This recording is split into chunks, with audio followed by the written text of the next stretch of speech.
paraxá especial desta semana é marcada com o início do segundo mês de Adar, quando de fato começamos com os preparativos para a festividade de Purim.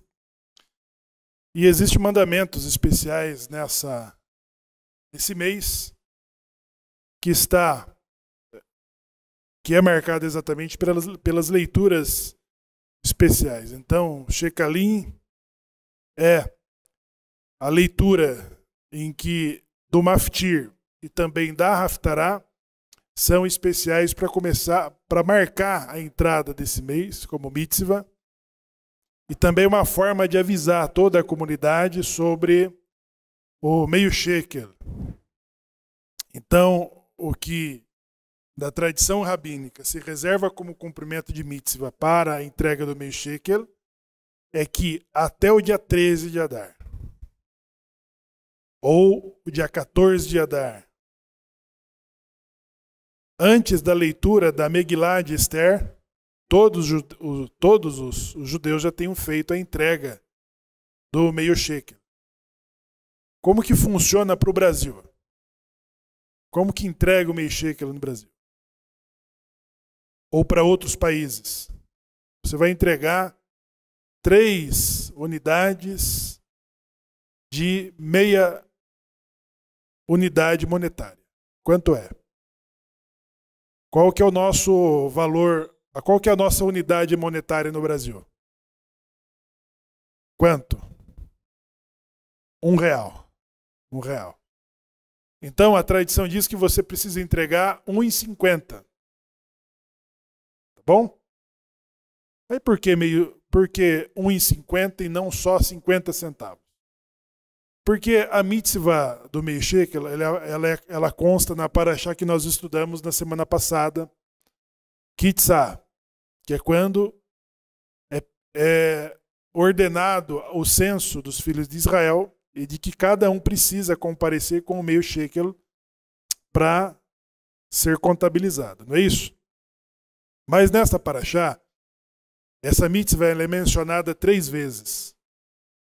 E por ser mencionada 3 vezes, é por isso que entrega R$1,50. Ficou claro para vocês ou não? Então, R$1,50, você pode entregar isso para uma tzedakah, um morador de rua, uma pessoa que você entrega R$1,50, até quando? Até o dia da leitura da Megilá de Esther. Ou seja, essa mitzvah precisa ser cumprida antes da leitura da Megilá de Esther. Tá bom? Para nós, será cumprida no dia 24 de março, está se aproximando, não é isso? Vai ser um domingo em que faremos o serviço aqui na leitura da Megilá, no serviço de Minhá, nas orações da tarde de domingo. Todos deverão comparecer fantasiados. Não é isso, Juan Pablo? Festa de Purim. Todos vêm fantasiados, todos vêm preparados para a leitura da Megilá e compartilhar no Kiddush dos pratos e de todas as coisas que estão programadas para serem feitas aqui em Curitiba. Tá bom? Então, a leitura especial desse Shabat, marcado para Paraxá Vayekel, é o ponto inicial para você fazer essa mitzvah, tá bom? Cumprir essa mitzvah. Paraxá Vayekel, ela é quase que uma repetição da Paraxá Terumá, que é quando Hashem determina de que através de Moshe todos os israelitas trouxessem as doações para a construção do tabernáculo, para a construção do Mishkan. Normalmente essas parashot que encerra o livro de Shemot, elas são lidas juntas, Vayekel e Pekudei, que é a prestação de conta de todas as arrecadações para essa edificação. Esse é o ano bissexto, nós temos 2 meses de Adar, estamos entrando no segundo mês de Adar, então elas estão separadas as leituras, e no próximo Shabat nós faremos a leitura de Pekudei, que é quando encerra o livro de Shemot. Tá bom?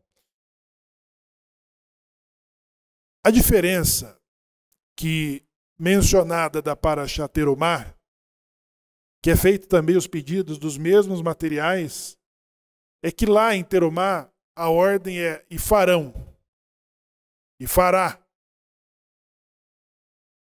E na Parashá Vayecher é fez, fez,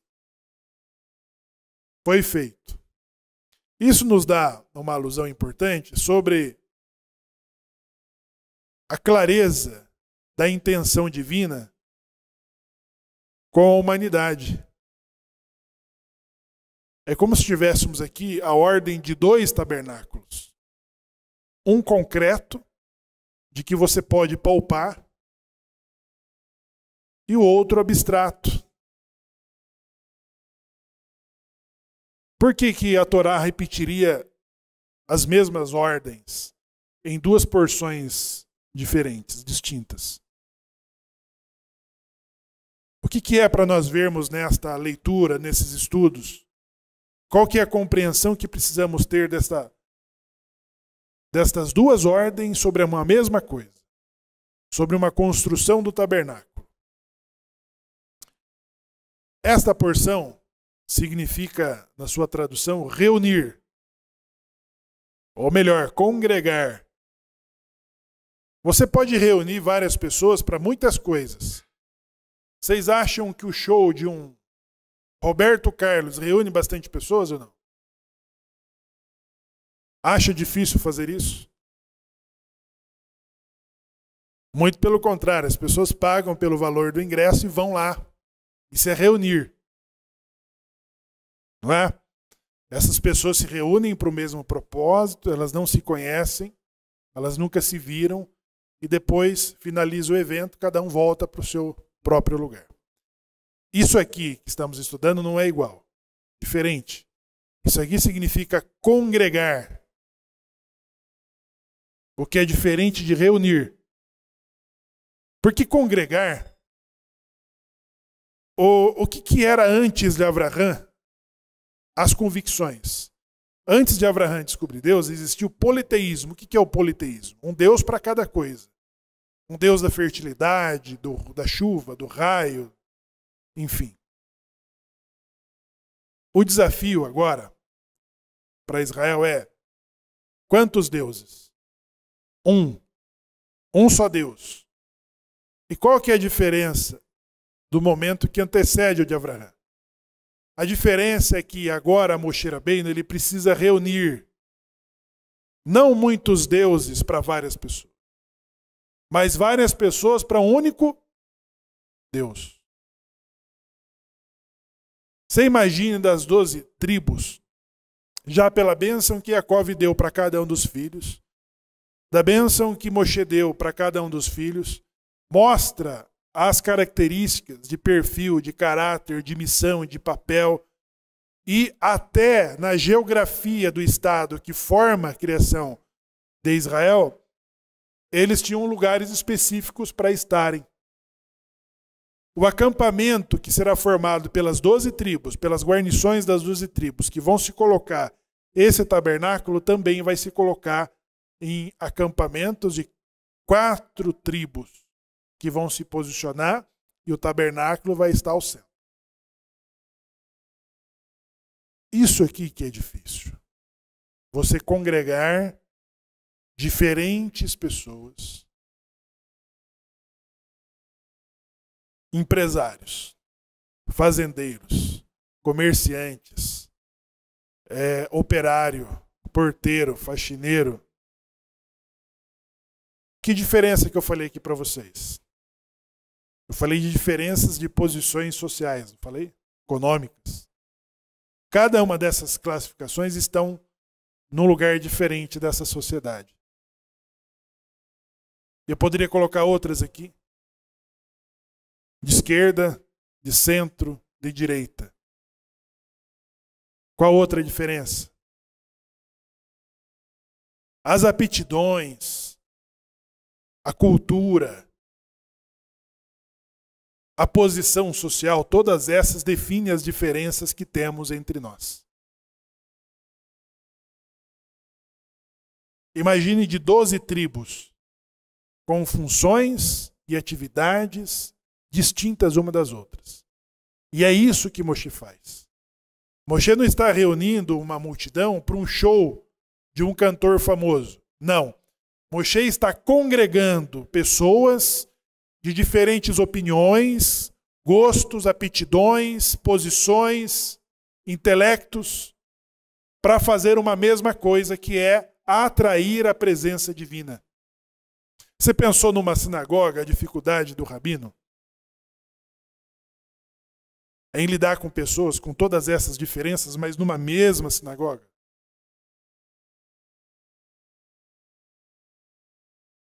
É isso que é difícil.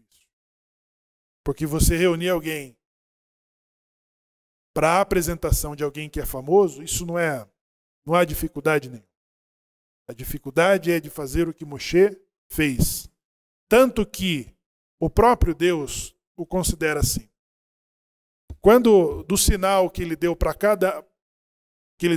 para os anciãos, da mão que ficava leprosa, do cajado que se transformava em serpente, da água que se transformava em sangue, estes foram os sinais para convencer sobre os anciãos. Mas para convencer Moshe de que Deus o havia enviado, ele diz assim: quando você congregar esse povo aos pés desse monte, então você saberá de que eu te enviei. Congregar as pessoas para uma coisa que não existe, abstrata. O Roberto Carlos existe, todos os outros famosos existem, e todos já o conhecem. Mas reunir ou congregar as pessoas para coisas abstratas, isso é difícil. Você reunir as pessoas para aquilo que você não pode ver nem pôr a mão, isso é difícil. E Terumá, Moshe tinha a visão de um tabernáculo a ser concretizado. Por que a ser concretizado? Ele precisava ser construído. Ele precisava ser dado forma nas coisas. E essa é a diferença, pessoal. Estas duas porções que estão em posições diferentes nesse mesmo livro, mostra que a intenção do Santo Bendito seja Ele é de habitar entre nós.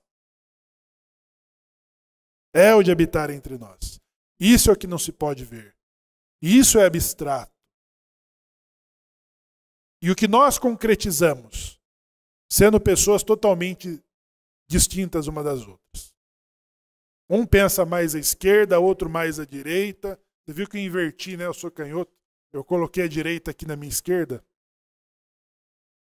Então um pensa mais à esquerda, outro mais à direita, outro mais ao centro. E tem o outro que não pensa em nenhuma das três opções. Mas o que nós temos em comum? Torá. E o que a Torá dá a todas essas pessoas diferentes?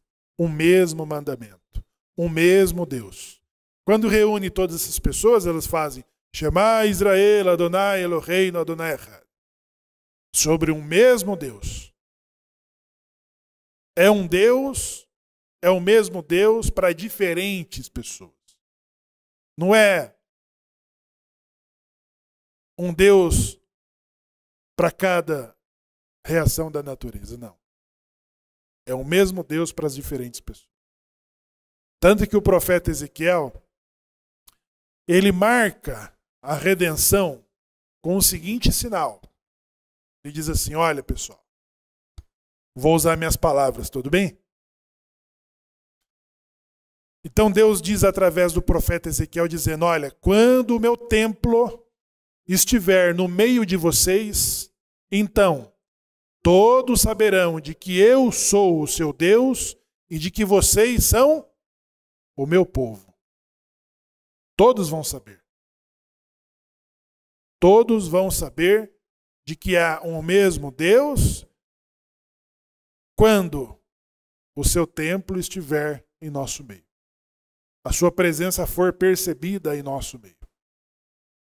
Então, vai chegar o momento da dissipação, que conforme diz as orações de Aleinu Ve'alken. Toda a idolatria e toda a impureza da terra, ela será eliminada. Ela será destituída para dar lugar a uma única convicção. E qual é? 10 homens pegarão no tzitzit de um judeu e dirá: iremos contigo porque o Senhor é convosco. Por que eles terão essa certeza? Porque a redenção final, ela vai marcar a forma como Deus vai proteger os hebreus, os judeus, dos demais povos, para impor a sua vontade. Na semana passada, o Brasil está sediando até o final deste ano, acho que outubro, o G20. E o que marca o início dessa reunião é que o Itamaraty recebeu diplomatas de todo o mundo para discutir sobre 3 importantes pautas para o Brasil. O Brasil tem interesse nessas pautas. Primeiro, a guerra da Ucrânia e a criação de um Estado palestino. O interesse do Itamaraty é o mesmo interesse da Torá? Estamos falando sobre uma mesma coisa?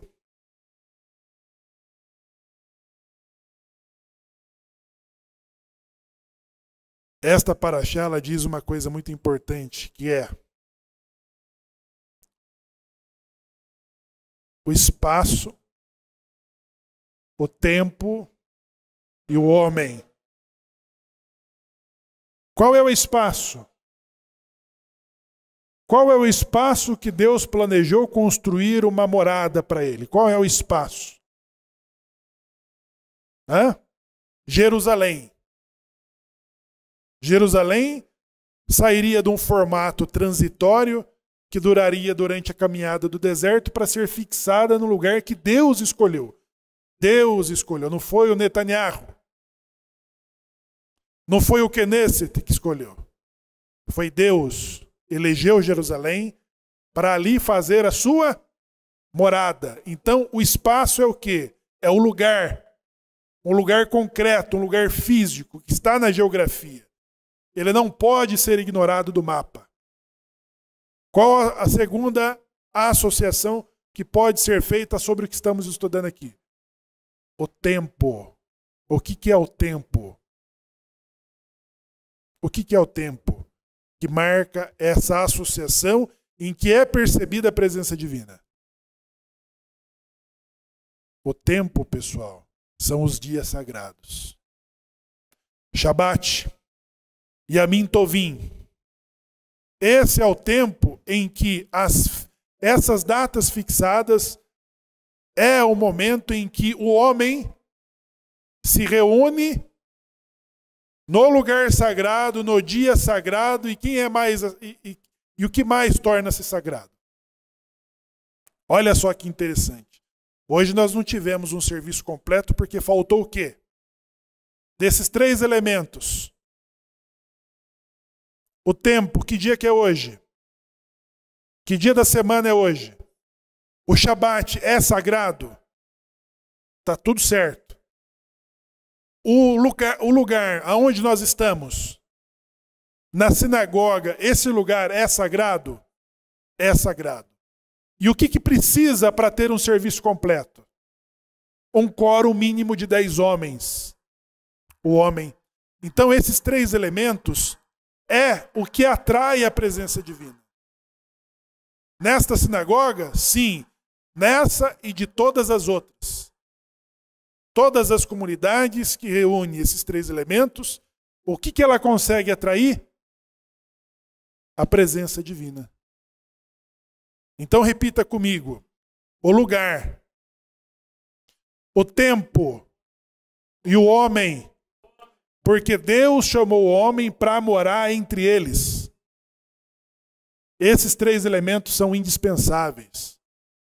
Então, quando nós falamos sobre a reunião do G20, não é do interesse do G20 de que Jerusalém seja a capital inseparável de Israel, e sim de que ela seja a capital de um Estado palestino. É aí que entra o conflito. O conflito de interesses. Por exemplo, os cristãos. Os cristãos, eles não se importam com o mesmo vigor sobre o lugar. Os cristãos, eles precisam reivindicar sobre a preferência de Deus. Na opinião deles, Deus ama mais os cristãos do que os judeus. Essa era a questão entre Esav e Jacó. Mas o conflito de interesses entre Ismael e Isaac é sobre o lugar. É sobre o espaço do lugar. Entendeu? Então, Jerusalém se torna um objeto de controvérsia entre Deus e os povos. Deus e os povos. Então, quando o Brasil vai sediando uma reunião do G20 para trazer todos os representantes do Estado para discutir sobre a criação de um Estado palestino, de que a capital deve ser Jerusalém, eles passam a enfrentar quem? Passa a enfrentar a própria opinião divina.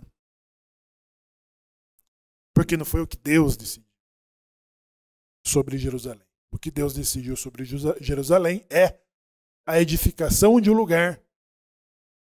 E por que isso deveria ser um sinal na opinião do profeta Ezequiel? De que todos terão certeza, o Brasil, o Haiti, a Alemanha, o Ocidente, o Oriente, todos os continentes, eles saberão de que eu sou o seu Deus e de que vocês são o meu povo por causa do quê? Por causa do lugar. Por causa do que será feito no lugar. Quando a minha morada estiver entre vocês, todos saberão de que eu sou o seu Deus e de que vocês são o meu povo. Por quê? A força militar bélica das nações não é a de defender Jerusalém como lugar da morada divina, como fez Ciro, o Grande, como fez o Trump, como fez o Milei, transferindo a sua embaixada de Tel Aviv para Jerusalém. O que ele informa com isso? Ele informa que Jerusalém é a capital inseparável de Israel e não de outro. Mas isso é transitório. Hoje é o Milei e amanhã é outro que não pensa assim. Ontem era o Trump. O Trump, ele quebrou uma tradição presidencial norte-americana de que todas as campanhas dos presidentes eles prometiam levar a capital dos Estados Unidos de Tel Aviv para Jerusalém. E nenhum fez. Prometiam, mas não faziam. Porque eles temiam a reação do mundo árabe sobre essa postura. E o Trump veio e fez. Ele pegou e colocou a capital de Tel Aviv e pôs em Jerusalém, afirmando para o mundo que os Estados Unidos reconhecem que Jerusalém é a capital de Israel. Aí o outro presidente fez o quê? Ele não tirou. Mas o que ele fez? Ele pegou a embaixada,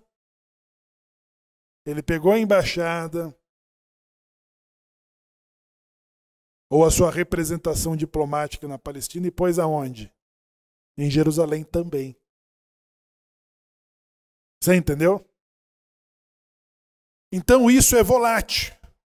Ah, esse presidente ou aquele defende Israel. Tudo bem, ele defende hoje, mas daqui a 4 anos vai ser um outro. Isso muda.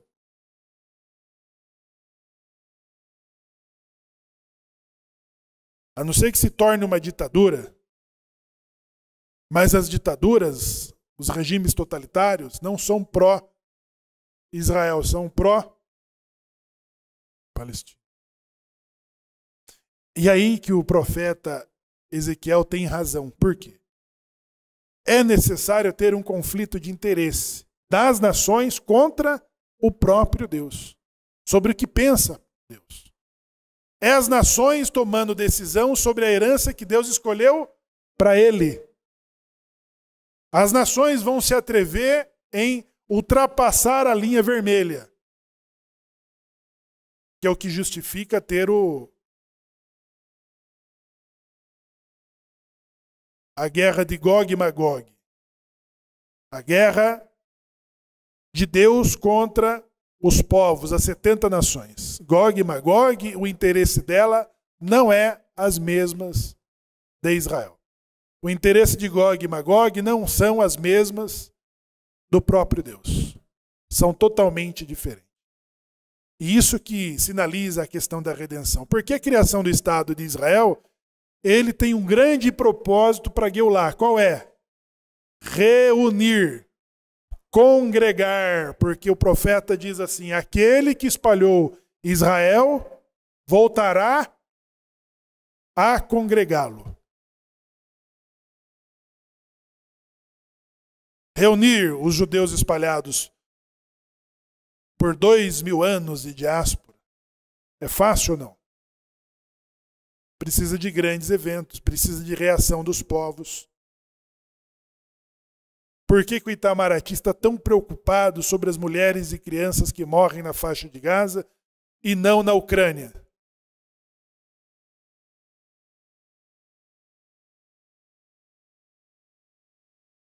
É porque os judeus estão na parada. Entendeu? É uma questão de semitismo ou antissemitismo. Então o G20, pessoal, ele está cumprindo um propósito. Ele está cumprindo um propósito de que o encerramento dessa reunião ele vai trazer os chefes de Estado para encerrarem as decisões sobre a pauta que foi iniciada com as diplomacias de todos os países. O Mauro Vieira é o chanceler do Itamaraty, o chefe dos diplomatas, como foi Oswaldo Aranha no momento que decidiu sobre a criação do Estado de Israel.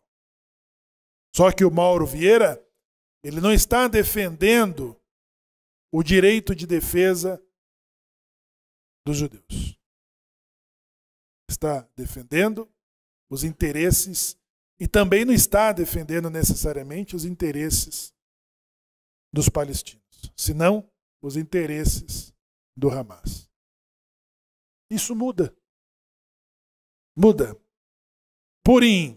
Quem era o chanceler em Purim que decidiu pela destruição e morte de todos os judeus? Qual era o nome do chanceler que decidiu o destino cruel para os judeus? Qual era o nome desse maldito? Ramã. Vocês entenderam ou não? Era um chanceler. Oswaldo Aranha mandou uma circular para todos os diplomatas na Segunda Guerra, no governo Getúlio Vargas, para que não mais recebessem no Brasil judeus que fugiam dos campos de concentração e de extermínio na Europa. O que Ramã vai decidir na circular para todas as províncias do reino persa? Destruição e morte para esses judeus. Então, isso descreve a relação de que a presença judaica tem em todos os lugares. Seja no Brasil, na Argentina, na Europa, em todos os lugares é esta a relação. Isso não é minimizado. Isso é minimizado talvez por tempos governantes que são mais favoráveis e que serão substituídos por nada favoráveis. E assim vamos passando, sobrevivendo governo pós-governos, sem perdermos a nossa identidade judaica. Ah, agora mudou o presidente, preciso esconder e me equipar. É isso? Não. Pelo contrário. A jovem atleta, como que é o nome dela, mãe? A Luana, levou para as federações israelitas medalhas das finais dos jogos. Agora, recentemente, um time suíço se recusou a trocarem as camisas com os atletas israelenses. Não foi? Agora, um outro jogo que teve essa semana, acho que na França, e os seguranças entraram para retirar as bandeiras palestinas que estavam ali como protesto contra os atletas. É o que enfrenta. O Cristiano Ronaldo não se recusou de trocar a camisa com um judeu que tinha no time com quem ele jogou? O antissemitismo está na alma, está no DNA das pessoas.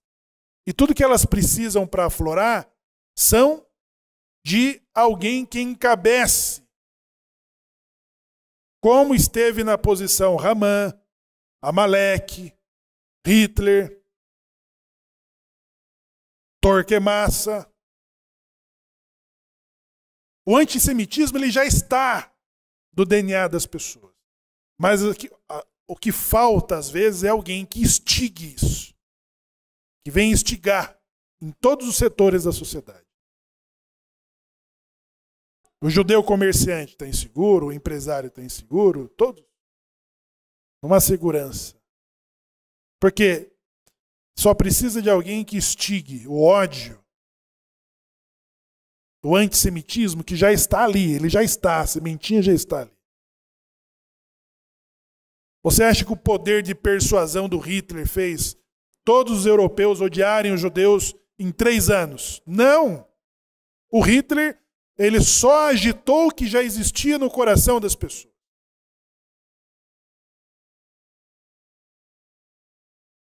E nós temos que fazer o enfrentamento.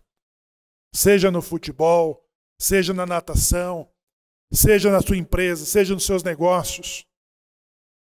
O ex-presidente do PT falou, vamos interditar e boicotar os empresários judeus. Está lá. Você tem que enfrentar isso. Você tem que continuar sendo empresário, sendo judeu e tributando aqui para o Brasil, fazendo o seu papel. Não fugimos disso. Isso é conflito de interesses, pessoal. E como que nós demonstramos? Numa porção como essa. Quais são os 3 elementos para atrair a presença divina? Quem se lembra?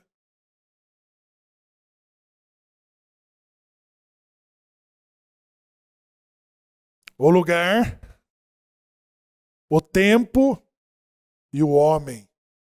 É essa sociedade que nós temos. E esta porção, ela diz sobre uma construção abstrata, mas que ora se concretiza através das nossas ações. As nossas sinagogas, elas não substituem a ausência do templo, do Beit HaMikdash, que vai ser construído. Mas ela nos coloca dentro da posição de que o mesmo profeta Ezequiel nos posicionou. Quando ele diz, porque Ezequiel ele é sobrevivente da diáspora que levou os judeus para a Babilônia. Ele presenciou a construção da segunda comunidade, da construção do segundo templo. Então é ele que fala da sua experiência de que as sinagogas são pequenos templos. Ou seja, o profeta diz, das suas sinagogas vocês conseguem atrair a presença divina. Com o lugar, o espaço, o tempo e os homens. Os homens e as mulheres. É isso que nós atraímos a presença divina. Está vendo a importância do Minyan? Você pode ter o lugar, que é a sinagoga, e o dia sagrado, mas se faltou o Minyan, faltou um elemento. Negligencia a pessoa que decide deliberadamente não cumprir isso. É uma negligência. Quando a Torá não sai da arca, o que significa?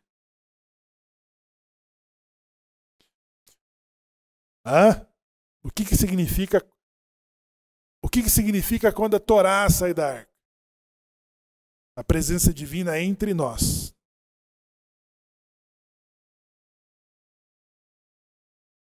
Entenderam, pessoal? Isso é importante. E Moshe Rabbeinu conseguiu reunir todas essas disposições das diferentes tribos, dos diferentes pensamentos. Ele conseguiu reunir, congregar essas pessoas para um único propósito, de um único Deus, que é o de concretizar a construção do Mishkan, do tabernáculo. Com o que se constrói isso? Com pensamentos? Com lona preta? Elementos concretos. Com ouro, com prata, com diamante, com outras pedras preciosas, com tecidos, com tintas, com madeiras. E você vai dar forma àquilo que estava na cabeça de quem? O projeto daquela construção estava na cabeça de quem? De Moshe. Moshe sabia o que tinha que ser feito. E as nossas comunidades, pessoal, as nossas comunidades. Então, quando a pessoa fala assim, não, eu sou judeu da minha casa, claro, ninguém deixa de ser judeu pela falta dos outros elementos. Só que um judeu em casa e não na sinagoga, ele não serve para atrair a presença divina. Esta é a forma de nós aplacarmos o nosso ego, é de imaginar de que eu, para conseguir atrair a presença divina, preciso de mais 10 homens no lugar e no tempo.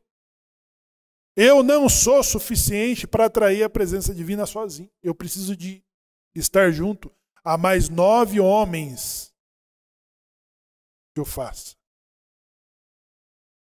Entende, pessoal? Então, todo o Shabat é o tempo. É daqui que nós levamos santidade para os nossos negócios. Para a empresa que você trabalha, para a empresa que você é o dono, para o teu comércio, para a tua lavoura, para as tuas vendas, para a tua casa, para os teus projetos, para os teus negócios, para o teu Shalom Bait. Então, quando eu venho desse lugar, eu tenho a possibilidade de levar santidade daqui para os lugares de onde vamos. E por isso eu sou dependente de mais 9 homens que no Shabat se dispõem a vir rezar. Essa é a grandeza de Moshe. Reunir mais de 3 milhões de pessoas no deserto por uma coisa que ninguém sabia que existia, só estava na cabeça dele. Uma coisa abstrata.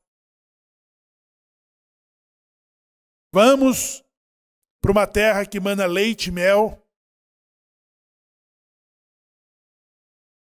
ter a nossa liberdade e construir o nosso templo. É fácil um homem persuadir alguém a fazer isso? Não é fácil. Então, por isso que na Parashá Itró, Deus diz a Moisés, agora Moisés, santifique esse monte, demarque para que eles não encostem e não toquem nele. E eu aparecerei em 3 dias. E você me perguntará e eu te responderei. E todos ouvirão, e todos saberão, e crerão em você. Esse era o efeito de Moshe, reunir as pessoas para uma coisa abstrata, uma coisa que não existe, mas que deveria passar a existir. Por que o Shabat é mencionado nesta porção? Por que o Shabat é mencionado sobre as porções que fala da construção de um templo, da construção do Mishkan? Por quê? Por que o Shabat é lembrado nessas edificações? O descanso daquele que fez o mundo. Foi? E parou Deus no 7º dia de tudo que criaram e fizeram. Aí, ele vincula esse mandamento ao homem que ele chamou para ser semelhante a ele. Isso significa que Deus começou a construção do mundo em que vivemos. Qual que é a intenção da construção do mundo em que vivemos para Deus? De habitar entre eles. Não foi o que percebeu Adão ao se esconder quando viu a presença divina? Adão, aonde está? Me escondi, Senhor. Do que ele se escondeu? Ele se escondeu da presença divina. Essa é a intenção de Deus, de habitar entre o homem. E o homem que ele fez para ser a sua semelhança, ele deve continuar a criação que foi iniciada por ele. E por isso que o Shabat nos vincula. O que nós rezamos no Kiddush de Shabat? Veishameru. E guardarão os filhos de Israel o Shabat. Em memória do quê? Memória da saída do Egito. Para finalizar dizendo de que esta é a aliança, Berit Olam, de que eu sou o seu Deus e de que vocês são o meu povo, o Shabat. Isso explica do porquê o próprio Deus não se ocupou sobre a construção do tabernáculo aonde ele deveria morar, aonde a sua presença deveria ser percebida. Esta é a ocupação que Deus deu para quem? Para o homem com quem Deus deseja morar. Só que o homem, que nós vimos na porção anterior, de Kitzá, ela foi comprometida com a Vodad Zará, com o bezerro de ouro. Então, inverteu-se. Da disposição que os israelitas perceberam da presença divina, Deus decidiu o quê? As minhas faces não andarão com vocês. O meu anjo vai conduzi-los, vocês vão herdar a terra prometida, vocês vão expulsar as nações necessárias, mas o meu anjo vai fazer isso e não mais eu. O que Israel sentiu? Israel sentiu a necessidade de que o próprio Deus e não o anjo deve caminhar com eles. Foi o que disse Moisés: se as tuas faces não forem conosco, de nada nos adiantará. Agora inverteu, agora é Israel desejando que Deus habite. Agora é nós que queremos, é nós que desejamos. E nós devemos demonstrar isso de forma intensa. Agora, do desejo inicial de que Deus desejou habitar entre nós, e depois ele provoca nos israelitas o quê? Agora é eu, Hashem, que desejo que o Senhor more conosco. E por isso, a intensidade da techuvá e do perdão que Israel alcança de Deus é que Terumá passa a existir. O Yom Kippur é o sinal de que Deus perdoou os 13 atributos de misericórdia. Deus perdoou os nossos pecados. E depois do Yom Kippur, das segundas tábuas da lei, Hashem vai decidir: faça uma morada, e eu habitarei entre vocês. Só depois de que nós mostramos a intensidade da nossa alma, de unir os 3 elementos, que são o tempo, o lugar e o homem. É nós que precisamos mostrar isso. É nós que precisamos provar o quanto queremos que a presença divina esteja entre nós. Não é o Itamaraty, não é o padre, não é o califa, é nós. Com a nossa Torá, com nossos rabinos. É nós que precisamos mostrar isso. E quando você fica 3 sábados, você não vai no Pessa, você não vai no Yom Kippur, qual é a intensidade que eu estou mostrando, o interesse que tenho da presença divina? Qual é? Nenhum.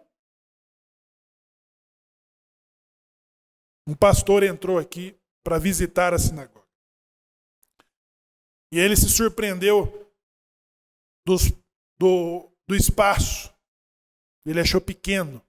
Já que a igreja que ele é pastor tem 5.000 membros. Foi atendido pelo Shimon. Ele falou, as sinagogas são desse tamanho? E o Shimon respondeu, não. Essa aqui ainda ela é considerada grande. As outras podem ser menor até do que essa.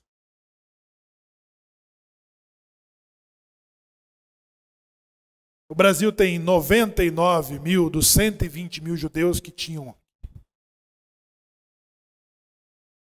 E as suas sinagogas, elas estão nos grandes redutos, nos grandes centros.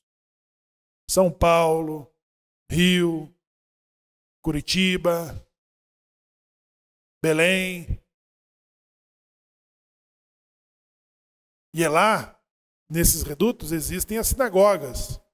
Sefaradia, Askenazi, conservadora, ortodoxa, ultra-ortodoxa. E lá elas vão congregar os homens e as mulheres que precisam atrair a presença divina. Entendeu, pessoal? O conserto que os Ben-Anusi têm que fazer é esse. Quando você descobre, sou descendente dos cristãos novos, sou descendente dos marranos, descobri que os meus pais foram forçados a se tornarem cristãos. A pergunta que o Shemuel faz, e daí? O que você vai fazer desta informação? Qual é o conserto que você vai provocar a partir desta informação? O conserto é restituir a sua alma judaica, trazê-la de volta para o seu próprio lugar. Pavimentar o caminho das gerações de que decretou os padres e vocês não serão judeus. É isso que a igreja decretou sobre os cristãos novos. Vocês não mais serão judeus. Então, para cada filho que se casa fora do judaísmo, para cada criança que não é circuncidada, nós estamos confirmando que a igreja está certa. É isso, pessoal. É isso. Mas para cada criança que circuncida, dos filhos e dos netos, para cada jovem que se casa dentro da comunidade, nós afirmamos para a Inquisição, vocês falharam. Porque nós estamos fazendo um ticum, nós estamos fazendo um conserto, pavimentando o caminho da geração seguinte. Para os nossos filhos, para os nossos netos, construírem o lugar. Construir o lugar. Tem lugar que tem várias pessoas, tem 80 pessoas. Lá também tem Shabat, lá também tem calendário hebraico, mas não tem o lugar. Não concretizaram, não formaram o minyan, não colocaram a mão na massa, não colocaram a mão no bolso para dar forma às coisas. E se não há o lugar, aonde você vai buscar a presença divina? Numa igreja que está na esquina da tua casa? Então, pessoal, esse conserto é para nós. Isso diz respeito a nós, do nosso papel, das nossas funções, das nossas responsabilidades, da missão que cada um de nós tem. Isso que diz isso aqui. De concretizar, de dar forma nas coisas. Nós temos esse espaço, nós temos esse dia, E teremos outros dias sagrados, em que a sua presença, ela é um convite. É um convite. Os judeus aqui estão convidados, é isso que a Torá disse sobre o Shabat. O que a Torá diz sobre Pessa? Ah, vocês vão, se vocês quiserem, é isso? Não, o que é? Santa convocação. É convocação. Lá no campeonato, lá, que ele for titular de um time profissional. Lá tem a tabela dos jogos. Tem ou não tem, Newton? O jogador pode falar para o treinador, nesse jogo eu não vou?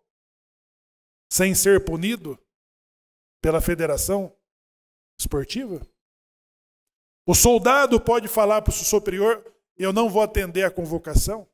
Pode? E por que nós decidimos sobre a convocação do Shabat? Por que nós decidimos? Entendeu? Então, pessoal, até para atrair a presença divina, nós precisamos uns dos outros. Nós precisamos do lugar, do tempo e das pessoas. Das pessoas. Então, quando eu estou em casa no Shabat, eu falo assim, será que deu o minyan? Será que minha presença foi útil? Claro que é útil. O Mishberak diz sobre a congregação que diz: aquele que vem na sinagoga rezar, que dá velas para o candelabro, que dá o vinho da santificação, que dá pão aos pobres, a bênção está sobre estas pessoas. Então, aí, pessoal, congregar é um efeito magnífico e brilhante. Aqui é o lugar em que os bolsonaristas e os lulistas se dão bem, conversam, são amigos. Lá fora eles discutem sobre sua opinião de um país melhor. Lá nos seus lugares eles trabalham todos para um país melhor. Mas quando chegam aqui nós temos uma coisa em comum. Um único Deus de uma mesma Torá. Ronaldo Gonçalves, que ele diz assim, eu sou judeu misto, assimilado. Eu falei, como assim? Ele falou, minha avó Askenazi casou com o Sefaradi. Sou um judeu misto. Mas os Askenazi e os Sefaradi não são judeus de uma mesma Torá? De um mesmo Deus? Vocês viram que a Haftarah especial, lida hoje, falava sobre uma contribuição, não falava? O meio shekel, ele foi arrecadado para diferentes propósitos. O primeiro, que aparece na Parashá Kitzá, ele foi feito mais para efeito de expiação. Um acerto da conta. Quanto que você deve para o Serasa? Aí o programa vai falar assim, não, então você paga metade desta dívida e depois nós acertamos a outra metade. No pecado de Avodat Zará, Israel contraiu uma dívida. Foi? Uma dívida. De cujo a cobrança foi paga só a metade. Porque a Hashem diz assim, eu visitarei os vossos pecados. Então o meio shekel é um formato de expiação das nossas idolatrias. Quando você entrega o meio shekel, você está expiando o pecado de Avodat Zará. Outra coisa. Os sacrifícios no templo. Imagine quantos milhões de judeus existem em Eretz Israel. Ou existiram no período do judaísmo sacerdotal. Então a soma de toda essa arrecadação do censo que era levantado sobre esses judeus era o valor em que os sacerdotes mantinham os serviços sagrados, ou seja, a compra dos animais necessários para o serviço de sacrifício do templo. O da Haftarah, o rei estabeleceu um donativo para... O que aconteceu, o que estava acontecendo na Haftarah? Quem leu? O templo tinha que fazer reparos. A lâmpada queimou, a porta está caindo. Ou isso não acontece na casa de vocês? Vocês não fazem reformas? Fazemos. Reformamos a nossa casa, não reformamos? Colocamos um porcelanato. A área social nós preparamos. Porque são os lugares onde nós recebemos as pessoas, não são os lugares que nós priorizamos. A sala que você recebe o rabino, que você recebe lá os seus convidados para um kiddush, para uma festa, para uma reunião.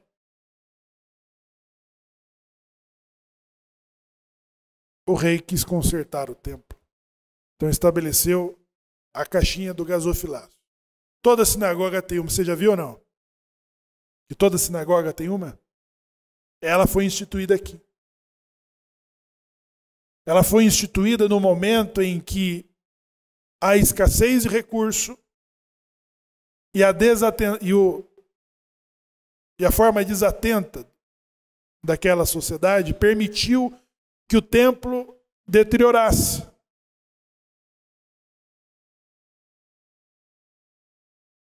Então foi instituída essa arrecadação. Com as pessoas que se ocuparam com a construção do Mishkan, a Roleave e Betzalel. As pessoas que se ocuparam com a construção do templo, Hirã. E aqui, as pessoas que estão se ocupando com a reforma do templo, com a reforma da sinagoga, com a reforma do lugar. É importante o estado visual do lugar aonde nós rezamos? É importante? É importante. Porque se não fosse importante, é um lugar público. É um lugar comum. É por isso que Shlomo diz, esta é a casa que será chamada a casa de oração de todos os povos. Por quê? Todos os povos terão interesse sobre esta casa. O rabino que é presidente do Instituto do Terceiro Templo fez a moeda. Eu já falei isso agora recentemente. Ele fez uma moeda comemorativa sobre a imagem do Ciro, o Grande, porque Ciro, o que Ciro teve o desejo? A construção do templo. Ciro sonhou e falou, vamos construir o templo. E quando o Trump conseguiu o acordo de Abraham, ele conseguiu extrair da fala dos descendentes de Ismael, dos árabes, a intenção de fazer de Jerusalém um lugar de que seja feita uma casa de oração para todos os povos. Por quê? Os árabes, de cuja religião é islâmica, os muçulmanos, eles têm 3 lugares sagrados. O lugar de maior importância para um muçulmano, qual é? Meca. E o segundo lugar? Medina. E o terceiro lugar de maior importância para os árabes? Jerusalém. Então, conseguiu-se extrair deles a posição de um passo para a paz com os judeus, de que o lugar, o Domo da Rocha, que está em cima do lugar sagrado, de que esse lugar seja destinado para a construção de uma casa que seja chamada Casa de Oração de Todos os Povos. Foi o que Shlomo já tinha proposto antes.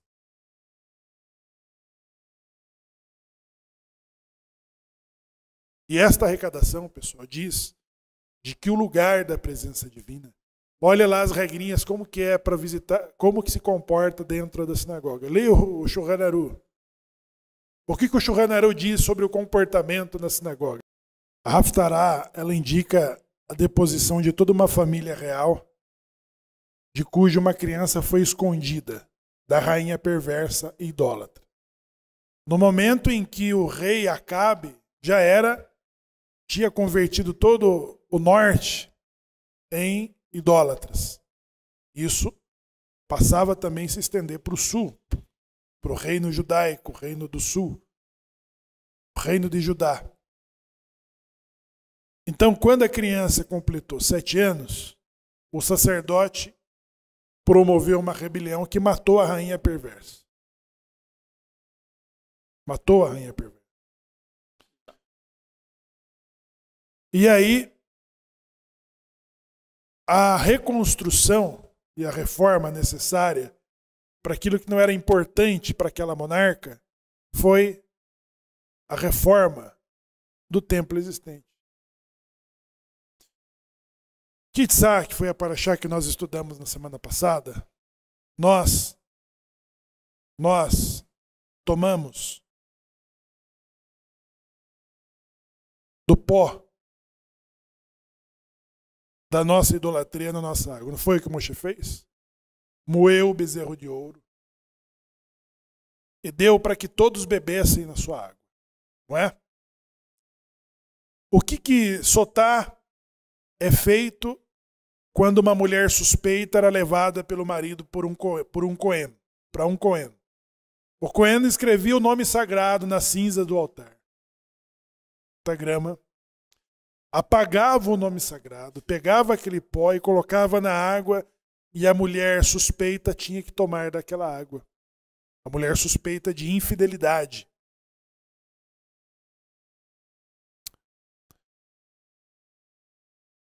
E depois de tomar da água, da vergonha da nossa idolatria, tivemos que desejar intensamente de que Deus voltasse a habitar conosco. Quando do Yom Kippur conseguimos o perdão, veio Terumá, façam para mim uma morada, e eu decidirei morar entre vocês. Certo? Nós, judeus da diáspora, também sofremos o decreto.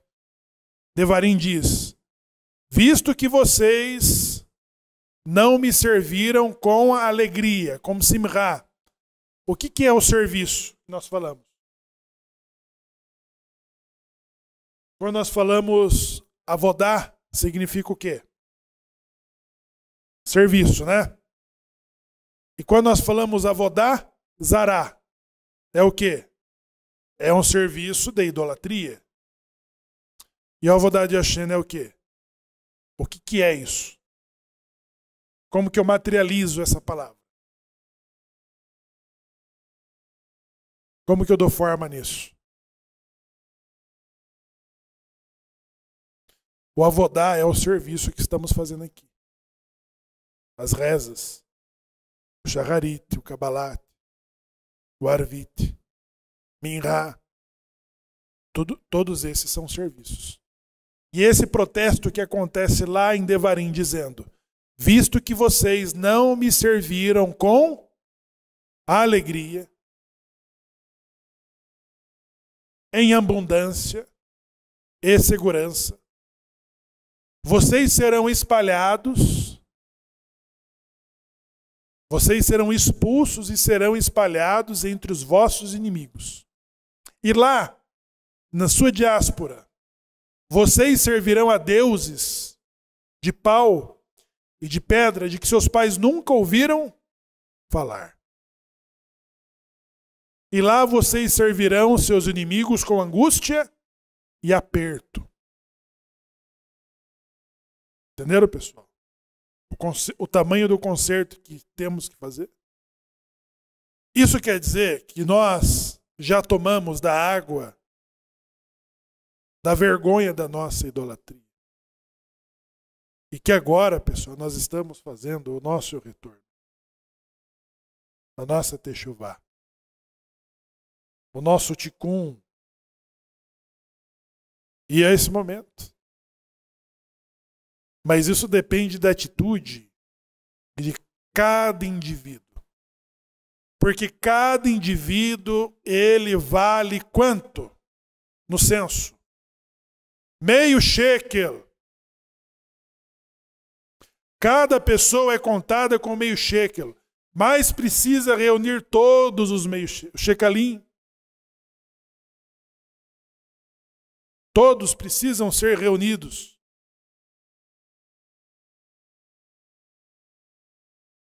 Todos são importantes. Todos são enumerados. Todos são importantes. Todos têm o mesmo valor de contagem. O rico, o pobre, o da direita, o da esquerda, o do centro, todos têm que entregar quanto? Todos têm que entregar o meio shekel. E isso é para nossa expiação. Isso é para nós acertarmos com a parte da nossa conta. Só a metade do que nós devemos. Entendeu? Aonde que eu vou medir isso, pessoal? Aonde eu vou medir a intensidade de que eu preciso da presença divina? É no Avodá. Aonde que o Avodá é promovido? Aonde que o Avodá é promovido? Na sinagoga. Porque o que as igrejas promovem são Avodá, Zará. Lá tem alegria? O que Josué ouviu? O que Josué ouviu sobre o que estava acontecendo no acampamento com o bezerro de ouro? Que ele não soube discernir. Ele diz assim, eu escuto um alarido, mas não é nem barulho de guerra e nem de vencedores, é uma confusão. Ele não soube descrever. Mas não é nosso papel classificar sobre o serviço dos não-judeus. É nosso papel? Qual é o serviço que é importante eu entender se está bom, se está certo ou se está errado? Qual é? O Avodá de Hashem. É esse que eu tenho que avaliar. Sabe por quê? O profeta Malaquias ele já comparou o nosso serviço com o dos ismaelitas. Ele pegou e chamou Jacó e Esaú. Falou, tá vendo, Jacó? Eu escolhi você. E aborreci a Esaú. Ele nos chamou para comparar sobre o serviço feito pelos edomitas em relação a Jacó. É o nosso papel. A intensidade de que nós desejamos, ele é medido aonde? Aonde que nós temos que medir a nossa alegria? No Shabat, no Pessa, no Yom Kippur, no Sukkot, no Simchat Torah, é ali que é medido a nossa satisfação com Deus. Não é outro lugar. Não é outro dia. Não é outro tempo. É aqui. Aqui que nós mostramos o quanto merecemos participar da reconstrução do terceiro templo. Entendeu, pessoal? Então, quando as igrejas lotam lá, aquilo só serve para comparar com a nossa intensidade. E ai de nós quando eles superam isso. Entenderam? Quando eles superam isso, a nossa cobrança vem com peso. Entendeu? Peso. Então tá aí, pessoal. Não tem segredo. Tudo isso se mostra e se revela no que nós fazemos. Isso reflete do quanto nós desejamos. Então, a participação do Shemuel na sinagoga, no Shabat e com o Minyan, é o que revela para Deus essa intensidade. É isso que é. E a forma de nós materializarmos isso. A água da nossa vergonha e da nossa suspeita, quando você diz, eu sou cristão novo, eu sou Benanusse, tem que tomar da água com o pó da sua idolatria. E pedir para Deus, habite conosco. Mas quando ele fala terumá, tragam-me ouro, prata, pedras, tecidos e tintas e madeiras. e construa para mim, e eu habitarei entre vocês. Entendeu? Quero agradecer a participação de toda a nossa comunidade, a presença. Você vê como a presença ela é importante. A pessoa fala assim, não, eu não sou razão, eu não sei dar a bênção da Torá, não sou rico, eu não sou importante. É verdade isso aí, pessoal? Porque quanto que ele tem que dar? Meio shekel. Ele tem que dar meio shekel. Ele é importante. E quando ele falta, que nós sabemos ainda mais a importância. Porque se ele não tiver, se faltar um, no que fica lá nos cantinhos, escondidinho, quando ele não vem, nós não conseguimos fazer o que tem que ser feito sem ele. Entendeu? Isso mostra a nossa importância, o nosso nível de importância. Como que Deus nos enxerga sobre os mandamentos. Entregue então o meio shekel, R$1,50, todos vocês, para expiação. Expiação de idolatria.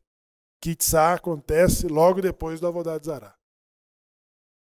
Entrega isso para faça de Sedaká na rua, antes da leitura da Megilá de Esther. Tá bom? E, pessoal, você que não consegue formar um minyan, você tem que se unir aonde já tem um.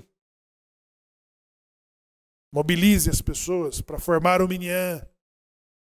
Mobilize o minyan para construir uma sinagoga. Mobilize a sinagoga para comprar a Torá, para construir a mikve, para ter um professor para ensinar a Torá. E as coisas vão acontecendo. Não consigo fazer isso, Shemuel, daqui. Então vá para o lugar onde há uma sinagoga e se una ao minyan que existe. Sim.